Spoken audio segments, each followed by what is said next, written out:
My wife wasn't just cheating on Mesh, was aiding a monster. What started as a suspicion of infidelity spiraled into a deadly game of survival against a ruthless serial killer. And what I uncovered in the process changed my life forever. Stay tuned, because this is the kind of story that will leave you questioning everything and ever you think you know. Chapter 1. The Perfect Life. It all began like a fairy tale. Liana and I met at a coffee shop in Boston 5 years ago. She was radiant, her laughter infectious, and her eyes seemed to carry the secrets of the universe. I fell for her hard and fast, and within a year we were married. People envied our relationship. They called us the perfect couple, and I believed it too. She supported me through career ups and downs, and I made it my mission to keep her happy. We lived in a cozy home in the suburbsa, white picket fence kind of dream. Every evening, we'd have dinner together, laughing about our days. On weekends, we'd host barbecues or binge-watch shows in our living room. To me, our love felt unshakable. But as they say, nothing perfect lasts forever. The cracks began subtly. It was the little things at first or late nights, at work, her phone constantly on silent, and her sudden disinterest in our shared routines. I shrugged it off as stress. Everyone has rough patches, right? But then came the night that planted the first seed of doubt. It was a Friday evening. Liana was out, supposedly meeting an old friend for dinner. I was cleaning up when her phone buzzed on the counter. The screen lit up with a message. "Can't wait to see you tonight, G." My heart sank. I stared at it, my mind racing. Who was G? I told myself it could be harmless, but the tone of the message suggested otherwise. When Liana returned, she was all smiles, carrying the leftovers of a meal she claimed to have shared with her friend. I didn't confront her yet. Instead, I started noticing more. Late-night phone calls she'd dismiss as work emergencies. Mysterious receipts in her purse. And the way she avoided eye contact when I asked about her day. One day, curiosity got the better of me. I searched her phone while she was in the shower. What I found wasn't damning, but it was enough to keep me up at night. Messages with someone named Gabriel. Conversations laced with affection, inside jokes, and plans for secret meetings. My heart broke into 1,000 pieces. Yet, I couldn't bring myself to accuse her without knowing the full truth. My love for her held me back, but so did something else fear. Something about Gabriel's messages sent chills down my spine. His tone was too dominant, too controlling. It was as though he had a grip on her, one I couldn't understand. That night, as I lay in bed beside her, my mind raced with questions. Who was Gabriel? How deep did their relationship go? And why did I feel like I was standing on the edge of a dark, endless abyss? Chapter 2. First Suspicions. The next morning, I couldn't shake the unease. Every glance at Liana felt like staring into a puzzle where pieces didn't quite fit. She seemed so calm, so normal, yet I knew something was wrong. I decided to play along, acting like the clueless, loving husband, all while silently gathering evidence. That day, I started observing her like a stranger, might watching for patterns and inconsistencies. When her phone buzzed, she'd glance at it quickly and then tuck it away. Her laughter over breakfast felt forced, her stories rehearsed. It was as if she was playing a role, trying to keep me distracted. My chance came when she left for yoga one evening and forgot to take her laptop. My hands trembled as I opened it. The password was the same as our anniversary date. Part of me wished I'd find nothing. But as the screen unlocked, I saw a folder titled Work Notes that seemed off. Inside were screenshots of messages between her and Gabriel. Some were flirtatious, others more explicit. But what struck me most were their discussions about meeting in secret. Phrases like "no one will find out" and "your husband suspects nothing" made my blood boil. I wanted to scream, to confront her right there and then. But then I noticed something odd.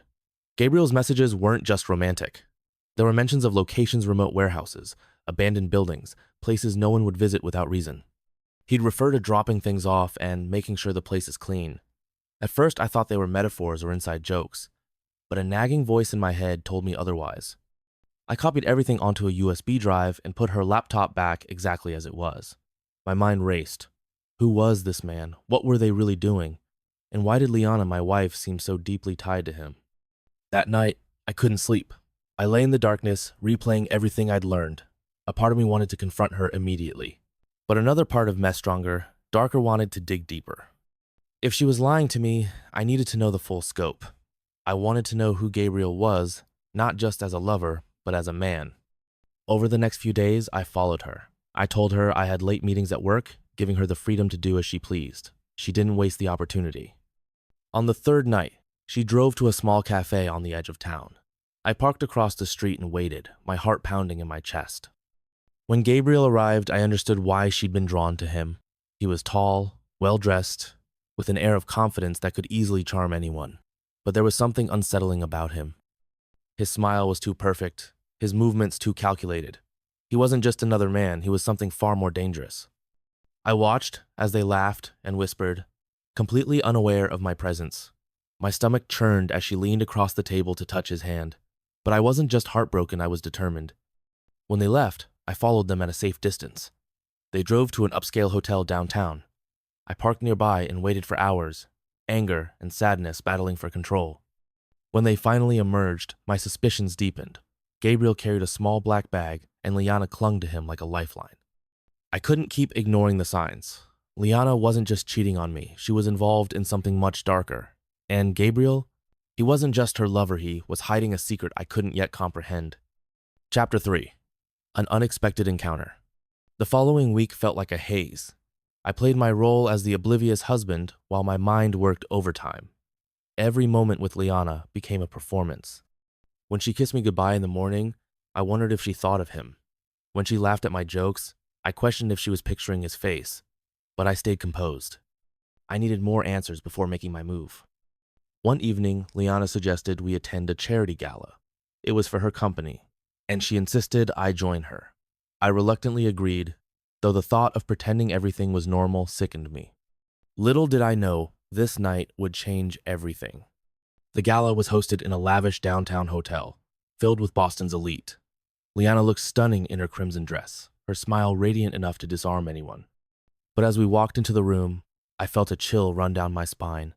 Across the hall, chatting effortlessly with a group of executives, was Gabriel. Liana spotted him too. Her expression didn't falter, but I noticed a slight twitch in her lips, the way her fingers tightened around her champagne glass. She hadn't expected him to be there or me to notice him. Gabriel approached us like a snake slithering into our lives. "Jason, right?" he said, extending his hand. His grip was firm, his smile too perfect.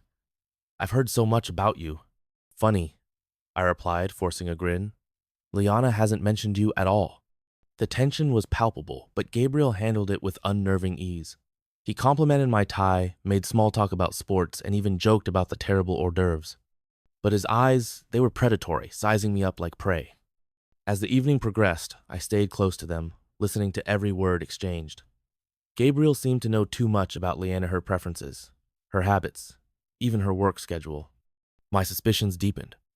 Later, I excused myself to the restroom but doubled back to follow them. Sure enough, they slipped out to the balcony, their voices low but urgent. I crept closer, staying hidden in the shadows. "Jason's smart," Liana whispered. "He's been acting strange lately. I think he suspects something." Gabriel smirked, his voice calm. "Let him. He's harmless. Besides, he has no idea what's really going on." Liana hesitated. "And if he finds out?" Gabriel leaned in, his tone chilling. "Then we deal with him." My blood ran cold. This wasn't just an affair. They were hiding something far more sinister. The way Gabriel spoke, the confidence in his threats, it wasn't just bravado. He'd done this before. I stumbled back into the ballroom, my mind racing. I needed help, but who could I trust? I couldn't go to the police with vague suspicions, and I wasn't ready to confront Liana. For now, I needed to act normal and figure out what their real secret was. As the gala ended, Gabriel approached me again, his smile almost mocking. "It was a pleasure meeting you, Jason. You're a lucky man." "Am I?" I replied, my voice steady. "I guess time will tell." That night, as we drove home, Liana was quiet, her gaze fixed on the road. I watched her, wondering how much of the woman I married was still left. But one thing was clear. The facade was crumbling, and I wasn't going to let her or Gabriel win. Chapter 4. Gabriel's Shadows. The next morning, I couldn't shake the memory of Gabriel's smirk or his chilling words on the balcony. Then we deal with him. What did he mean? How far would they go to protect their secret? I had to find out more about him, and I needed to do it fast. After Liana left for work, I started my research. Gabriel wasn't an easy man to trace. No social media, no public profiles, nothing that would hint at who he really was. All I had was his first name and his face etched into my memory. But then I remembered the gala. He had been speaking with several people there. Someone must know him. I called the hotel under the pretense of thanking them for the event and casually inquired about the guest list. After a little persistence and some fabricated flattery, I got a name: Gabriel Reeves. Armed with this, I dove into public records, news articles, and anything I could find. What I uncovered made my stomach churn. Gabriel had a history. While his name appeared spotless on the surface, there were whispers in local forums and crime blogs. Mentions of a Reeves tied to unsolved disappearances in neighboring states.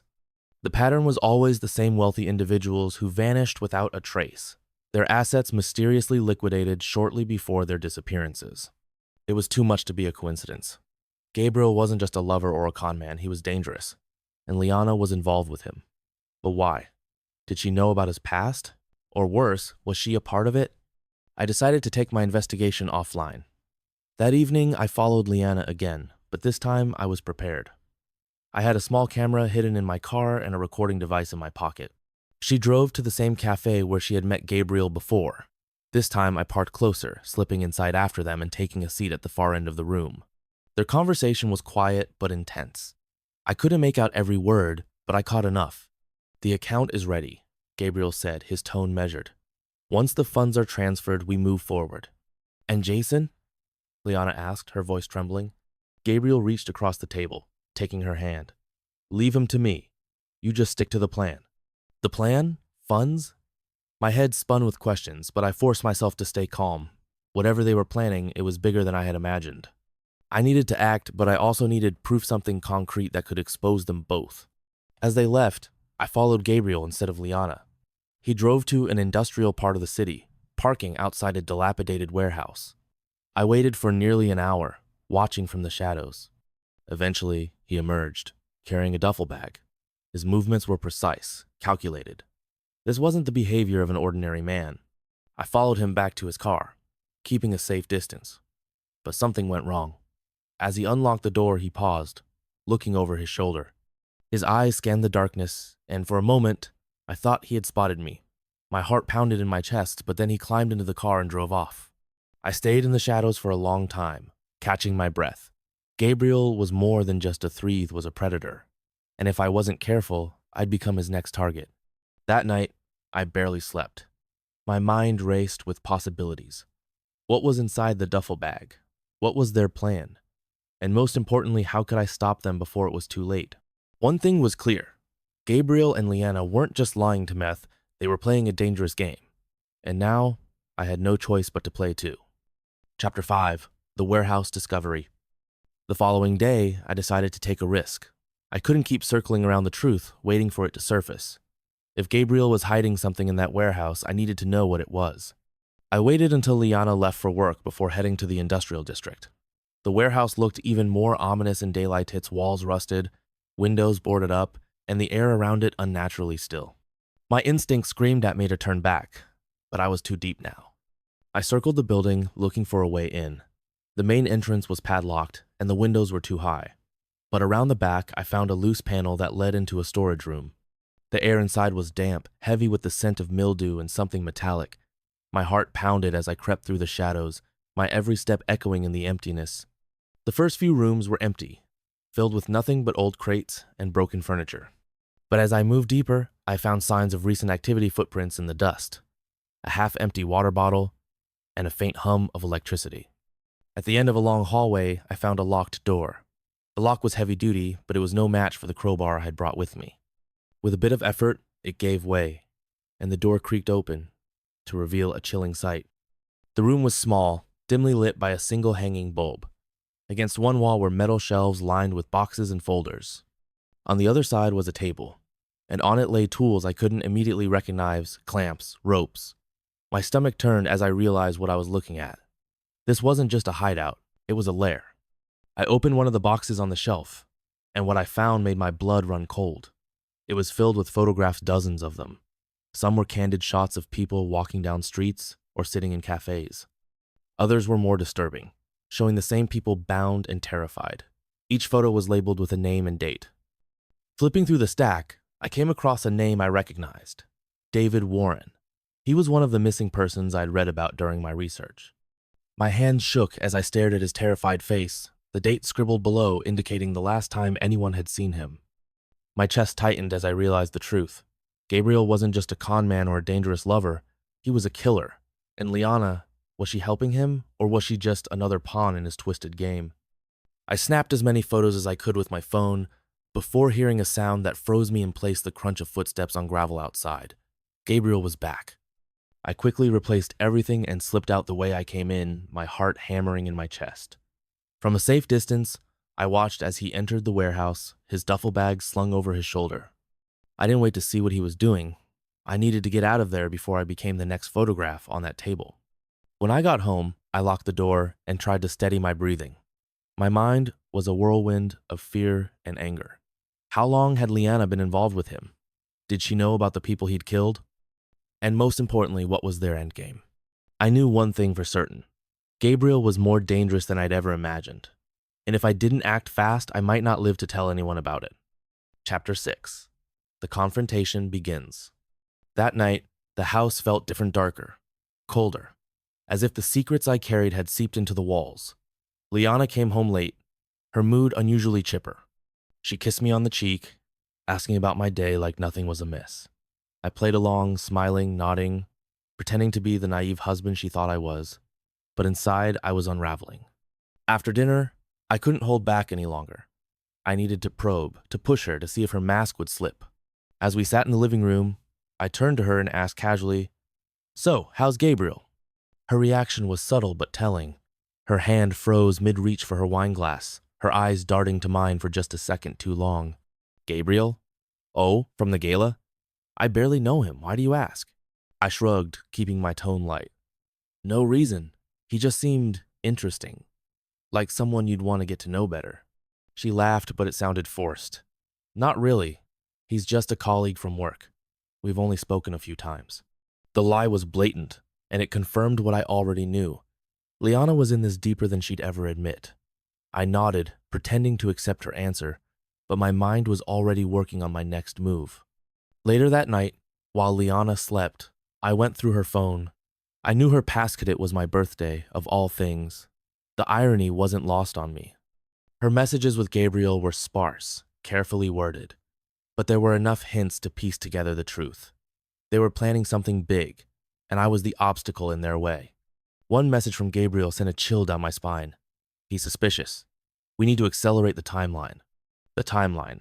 What timeline? What were they planning, and how did they intend to deal with me?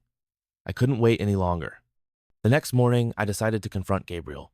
I couldn't go to the police yet, I didn't have enough solid evidence, but I could rattle him, show him I wasn't as clueless as he thought.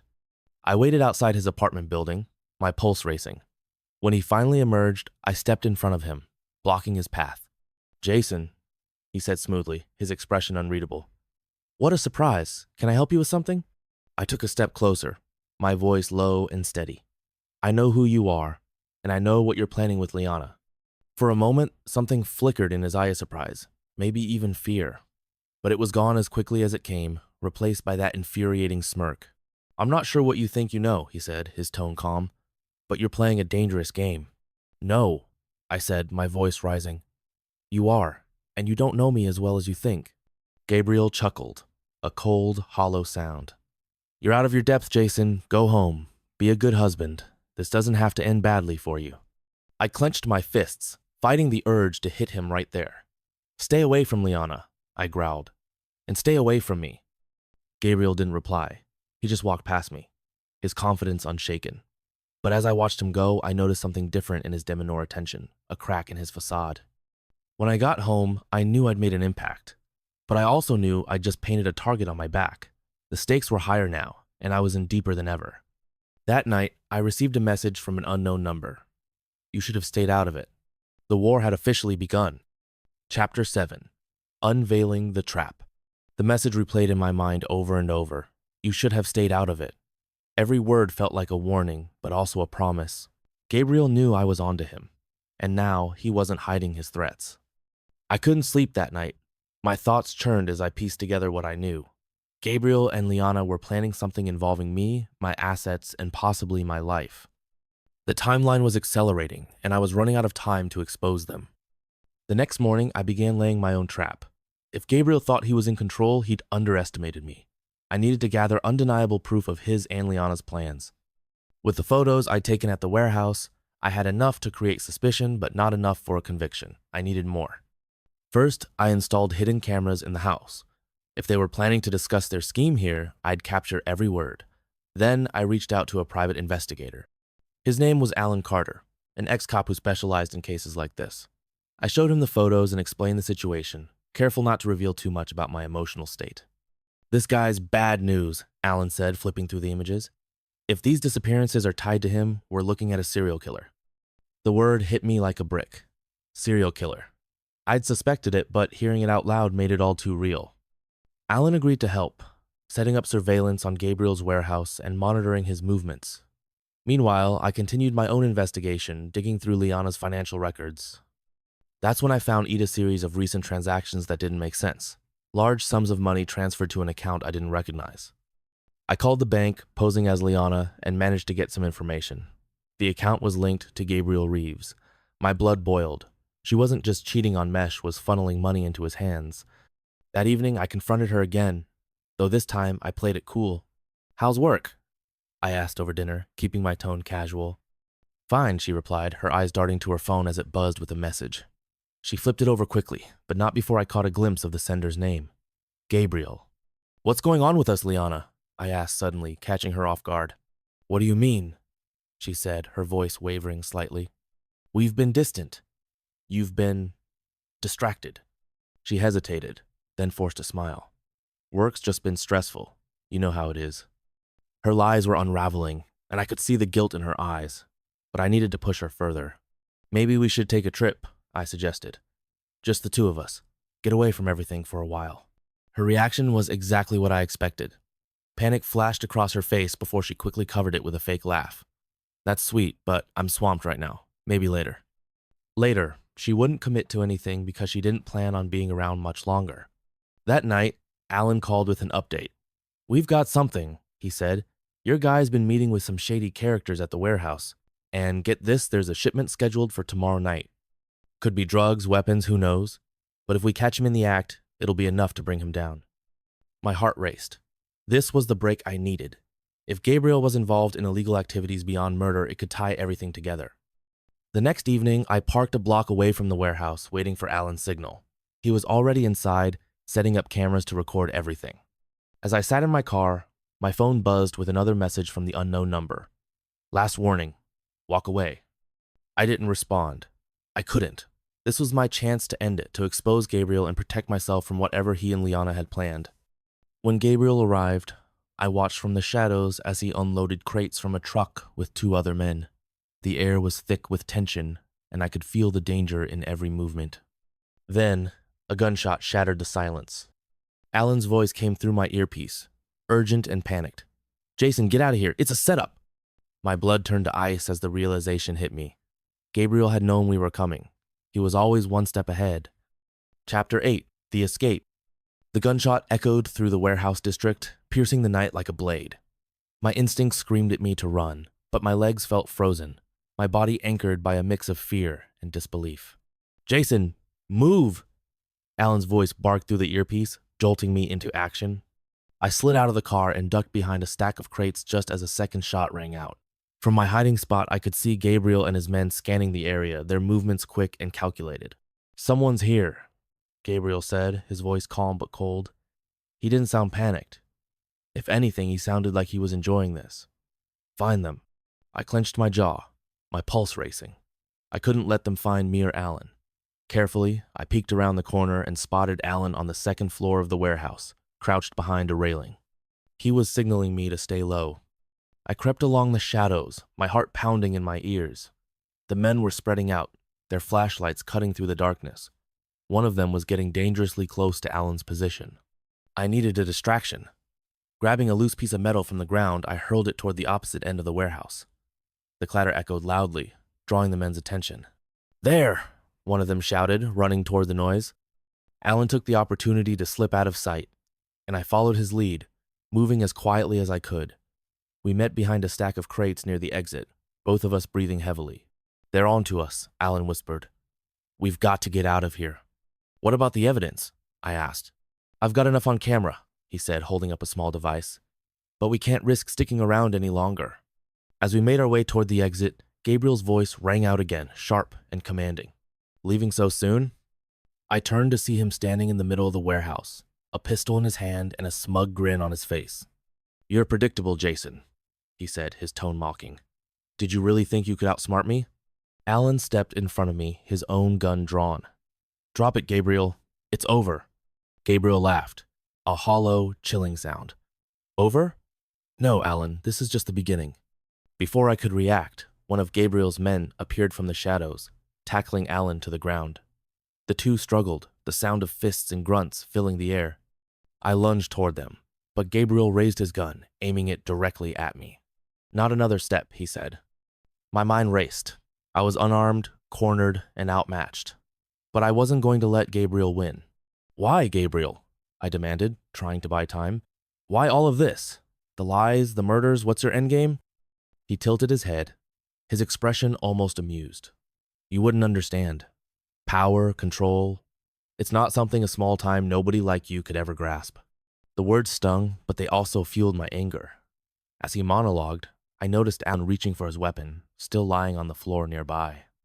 I locked eyes with Alan and gave him the slightest nod. Then, without warning, I lunged toward Gabriel, knocking his arm just as he pulled the trigger. The shot went wide, the sound deafening in the enclosed space. Alan seized the opportunity, grabbing his gun and firing a shot that grazed Gabriel's shoulder. He stumbled back, clutching the wound, his smug grin replaced with a snarl. Run, Alan shouted, and I didn't need to be told twice. We bolted out of the warehouse, the sound of shouting and gunfire fading behind us as we sprinted into the night. My lungs burned, my legs ached, but I didn't stop until we were several blocks away. When we finally paused to catch our breath, Alan turned to me, his face grim. This isn't over, he said. Gabriel won't let this go. I nodded, the weight of his words sinking in. Gabriel was still out there, and he wouldn't stop until he got what he wanted. But for now, we had the upper hand, and I wasn't going to let him win.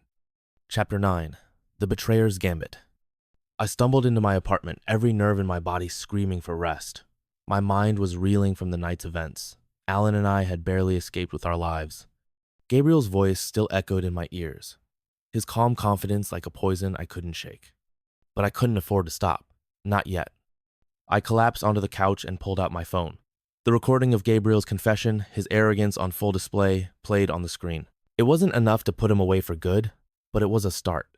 Still, there was one problem gnawing at the edges of my thoughts, Leanna. Where did she fit into all of this? The thought was unbearable, but the evidence was undeniable. Her connection to Gabriel wasn't just an affair, it was something darker, more calculated. I scrolled through my saved files, rewatching the hidden footage I'd captured in our home. Liana's voice, her laughter, her chilling complicity in Gabriel's crime set all made my stomach turn. A sudden knock on the door jolted me from my thoughts. My heart leapt into my throat. For a moment, I froze, unsure whether to answer. Jason, it's me. Liana's voice. My hand hovered over the doorknob. Every instinct screamed at me not to let her in, but I needed answers. Slowly, I unlocked the door and opened it just enough to see her face. She looked disheveled, her eyes wild and frantic. Jason, please. You have to let me in. What do you want, Liana? I asked, my voice cold. She glanced nervously over her shoulder, as if expecting someone to appear in the hallway. It's Gabriel. He knows you're onto him. He's coming for you for us. I almost laughed at the audacity of her words. Us? You've got to be kidding me. You're part of this, Liana. Don't act like you're a victim. Her face twisted in desperation. I didn't have a choice, Jason. You don't understand what he's capable of. He'll kill me if I don't do what he says. Then why are you here? I asked sharply. Why warn me now? She hesitated, her gaze dropping to the floor. Because I still care about you, she whispered. And because I know you'll figure out a way to stop him. Her words felt like a punch to the gut. Was she manipulating me, or was there a shred of truth in her plea? I stepped aside, letting her in. As soon as she crossed the threshold, I locked the door and turned to face her. Start talking. Everything. From the beginning. She sat down on the edge of the couch, wringing her hands. Her voice trembled as she spoke. Gabriel found me at my lowest. He made me feel powerful, like I was untouchable. But it didn't take long to realize what he really was. By then, it was too late. He threatened to kill me and you if I ever betrayed him. I studied her face, searching for any hint of deception. And the murders? You knew about them? She nodded, tears streaming down her cheeks. I didn't want to help him, Jason, but he made me. I didn't know how to get out. A part of me wanted to believe her, to hold on to the woman I once loved. But another part of me knew better. Liana was a master manipulator, just like Gabriel. Why are you really here, Liana? I pressed. Because if you think I'm going to help you cover your tracks, you're dead wrong. Her eyes hardened, the vulnerability vanishing in an instant. Fine, you want the truth? Gabriel doesn't trust me anymore. He thinks I'm a liability. If I stay with him, I'm as good as dead. You're my only chance. Her admission hit me like a freight train. Liana wasn't here out of love or remorse, was here to save herself. Before I could respond, my phone buzzed on the table. I picked it up and felt my blood run cold. A text from an unknown number. You've made your move. Now it's my turn. G. I showed Liana the message, and her face turned pale. He's coming, she whispered. I clenched my fists, a surge of determination washing over me. Then let him. This ends tonight. Chapter 10. The Unexpected Twist. The clock ticked past midnight, the apartment cloaked in an uneasy silence. Liana paced back and forth, wringing her hands. Every creak of the floorboards and rustle of the wind outside made her flinch. I stood by the window, peering out into the empty street below. Gabriel's message played on a loop in my mind. He wasn't bluffing. The man thrived on control, and this was his way of tightening the noose. You need to leave, I said, my voice firm.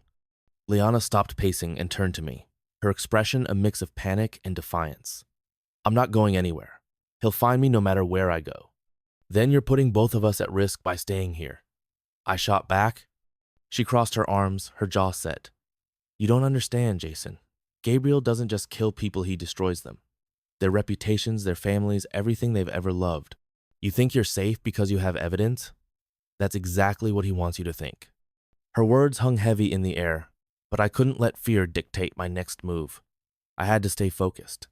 Gabriel might be a monster, but he wasn't invincible. Suddenly, the lights flickered, and the apartment plunged into darkness. Liana let out a small gasp, her hands flying to her mouth. Stay here, I said, grabbing the flashlight from the counter. What if it's him? She whispered, her voice trembling. I ignored her and crept toward the front door, every nerve in my body on high alert. The hallway outside was pitch black, the only sound the faint hum of the emergency lights kicking in. As I reached the peephole, my phone buzzed again. Another message. You're not as clever as you think. G. My breath caught in my throat. I stepped back, my mind racing. Was he already inside? Jason? Liana's voice called from the living room. Before I could respond, a loud crash echoed from the kitchen. My pulse spiked, and I tightened my grip on the flashlight. I edged toward the sound, my footsteps silent against the hardwood floor. The sight that greeted me made my blood run cold. The back door was ajar, the lock mangled as if it had been wrenched open with brute force. He's here, Liana whispered from behind me. I turned to her, my mind spinning. We need to leave. Now. Before we could move, the apartment filled with the sound of slow, deliberate clapping. My stomach dropped as Gabriel stepped out of the shadows, his smug grin illuminated by the faint glow of the streetlights outside. Leaving so soon? He drawled, his voice dripping with mockery. Liana froze, her face pale. I stepped in front of her, my body tensed like a coiled spring. What do you want, Gabriel? I demanded, my voice steady despite the fear clawing at my chest. He tilted his head, his eyes gleaming with malice. Isn't it obvious? I came to settle the score. He reached into his coat, pulling out a small device. My heart sank as I recognized it, Alan's recording device. The one with all the evidence we'd gathered. You thought you were so clever, Gabriel continued, his tone almost playful. But you underestimated me, Jason. And that was your first mistake. Liana took a shaky step forward, her voice barely above a whisper. Gabriel, please. Silence, he barked, his calm demeanor evaporating in an instant. I glanced around the room, searching for anything I could use as a weapon. My eyes landed on a heavy glass vase on the counter, just within reach. Gabriel's gaze shifted to me, a sinister smile tugging at his lips. Go ahead, Jason. Try something, I dare you. My mind raced. I needed to buy time. You're not as untouchable as you think, I said, keeping my tone steady. The police are already onto you. It's only a matter of time. He chuckled, a low, menacing sound. Oh, Jason, you really have no idea who you're dealing with, do you? In that moment, Liana made her move. She grabbed the vase and swung it with all her strength, the glass shattering against Gabriel's head. He staggered, but he didn't go down. Run, I shouted, grabbing Liana's arm and pulling her toward the door. We bolted into the hallway, our footsteps echoing in the dark. Behind us, Gabriel's roar of anger sent a chill down my spine. As we reached the stairwell, I heard him shout after us. This isn't over, Jason. You'll regret this. We burst out into the cold night air, my heart pounding like a drum. For now, we were safe. But Gabriel wasn't the type to let things go. Liana turned to me, her face pale but determined. What do we do now? I met her gaze, a surge of resolve washing over me. We finished this, once and for all. Chapter 11. The Final Accord. The rain poured in sheets, hammering the car roof as I sat in the driver's seat, staring at the unlit warehouse in front of me. The place felt like a fitting battleground for the final confrontation, cold, desolate, and soaked in shadows. Liana sat next to me, her hands trembling as she clutched her phone. I didn't know whether her fear was for what Gabriel might do or for what I had planned. Maybe both. You're sure he'll come? She asked, her voice barely audible over the rain. He'll come, I said, my jaw tightening. He can't resist the chance to finish this his way. I'd sent Gabriel a message, one simple sentence that was both a challenge and a trap. Let's settle this tonight. Just you and me. Liana had tried to stop me, of course. She called me reckless, insane even. But I wasn't going to let Gabriel dictate my life any longer. At exactly midnight, headlights cut through the darkness. A sleek black car pulled up to the warehouse, its engine purring like a predator stalking its prey. Gabriel stepped out, his movements as fluid and confident as ever. He didn't come alone. Two of his men followed, their faces cold and emotionless. I wasn't surprised. Gabriel didn't play fair. You're a brave man, Jason, Gabriel called out as he approached, his voice carrying over the storm. Or maybe just a foolish one. I stepped out of the car, the rain soaking through my clothes in seconds. I held my ground, locking eyes with him. Just me, Gabriel, I said. Let's end this. He smirked, tilting his head. Oh, Jason, you don't get to make the rules here. He gestured to his men, who moved to flank me. I didn't flinch. They wouldn't get far. You might want to call them off, I said, a hint of defiance in my voice. Gabriel's smile faltered. At that moment, the faint sound of sirens pierced through the rain. His men hesitated, glancing around nervously. You tipped off the cops, Gabriel said, his voice low and venomous. I didn't have to, I replied, pulling my phone from my pocket. They've been listening the whole time. I hit play on the recording app, letting Gabriel's voice echo through the downpour. Every incriminating word he'd spoken since stepping out of the car was now evidence. His composure cracked, his face twisting with fury. You think this changes anything? It changes everything, I said, taking a step forward. You're done, Gabriel. As the sirens grew louder, his men scattered, disappearing into the night. Gabriel, however, stood his ground, his hand moving to his coat. Don't do it, I warned. But he was too far gone. With a roar of anger, he pulled a knife and lunged at me. I sidestepped, grabbing his arm and using his momentum against him. He hit the ground hard, the knife skittering across the wet pavement. The police cars screeched to a halt, their doors flying open as officers poured out, guns drawn. On the ground, one of them shouted. Gabriel didn't resist. He just sat there, his face a mask of rage and defeat as they cuffed him. I watched as they hauled him away, the weight of everything finally crashing down on me. It was over. Or so I thought. A week later, I was back in my apartment, trying to piece my life together. The media frenzy had died down, and Gabriel was facing multiple life sentences. But the victory felt hollow. Liana had disappeared. No note, no goodbye, just an empty closet and a void I wasn't sure how to fill. Then, one night, I found a letter slipped under my door. No name, just a single line scrawled in red ink. I always play the long game. G. I stared at the note, my hands trembling. Gabriel might have been behind bars, but his reach was far from over. As I stood there, the city lights blinking outside my window, I realized something. This wasn't the end of the story. It was just the beginning of a new chapter. Would you sacrifice everything to uncover the truth? This story isn't just about betrayal, it's about survival, trust, and the lengths people will go to for control. What would you have done in Jason's shoes? Drop your thoughts in the comments below, and don't forget to like, subscribe, and hit that notification bell. You won't want to miss what comes next.